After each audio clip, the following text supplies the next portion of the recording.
ঘূর্ণিঝড় রেমালের প্রভাবে পটুয়াখালীতে কৃষির ব্যাপক ক্ষয়ক্ষতি হয়েছে। বিস্তারিত জানাতে সেখান থেকে সরাসরি যুক্ত হচ্ছেন মোহাম্মদ মনির হোসেন বাদল।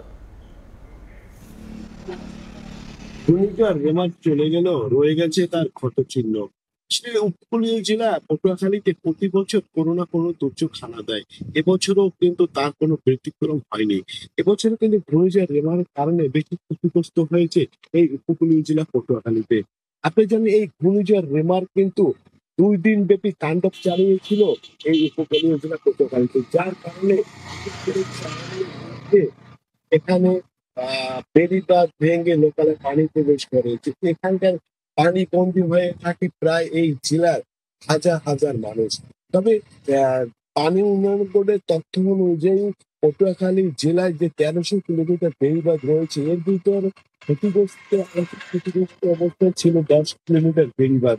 আর এই 10 কিলোমিটার বেড়িবাঁধের মধ্যে 7 কিলোমিটার বেড়িবাঁধ কিন্তু সম্পূর্ণ ক্ষতিগ্রস্ত হয়ে লোকালয়ে পানি প্রবেশ করেছিল। আর এই অবস্থায় পানিবন্দী হয়ে পড়েছিল হাজার হাজার মানুষ। তবে বেশি ক্ষতি হয়েছে কিন্তু কৃষি আর মৎস্যতে।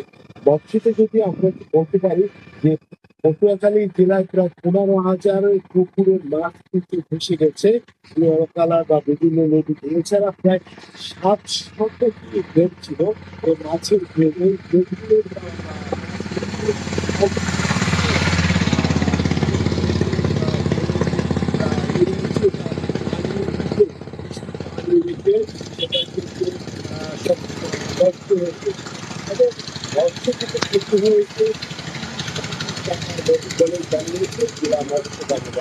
এছাড়া যদি আমরা কৃষি কাজে যাই, কৃষি কাজে গেলে আপনার কৃষিখাতে ক্ষতি হয়েছে 29 কোটি টাকা। পটুয়াখালী জেলায় এই মুগ ডাল, বোরো ধান সহ বিভিন্ন রবি শস্য ছিল, এই রবি শস্য কিন্তু বেশি ক্ষতি হয়েছে, যার কারণে কৃষিতে মেরুদণ্ড কিন্তু এই ঘূর্ণিঝড় রেমার ভেঙে দিয়ে গেছে।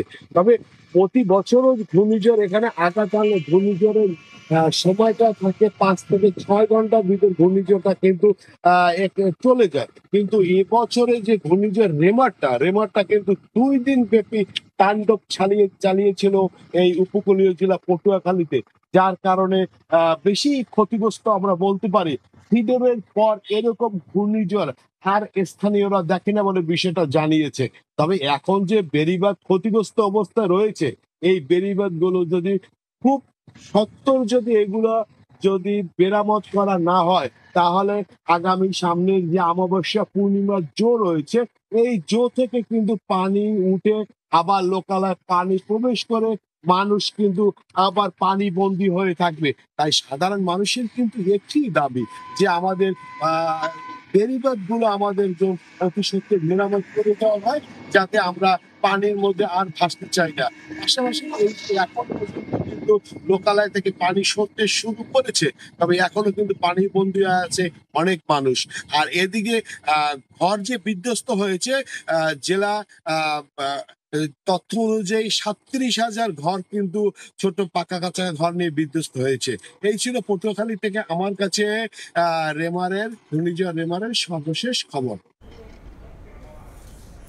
সরাসরি যুক্ত ছিলাম পটুয়াখালীতে।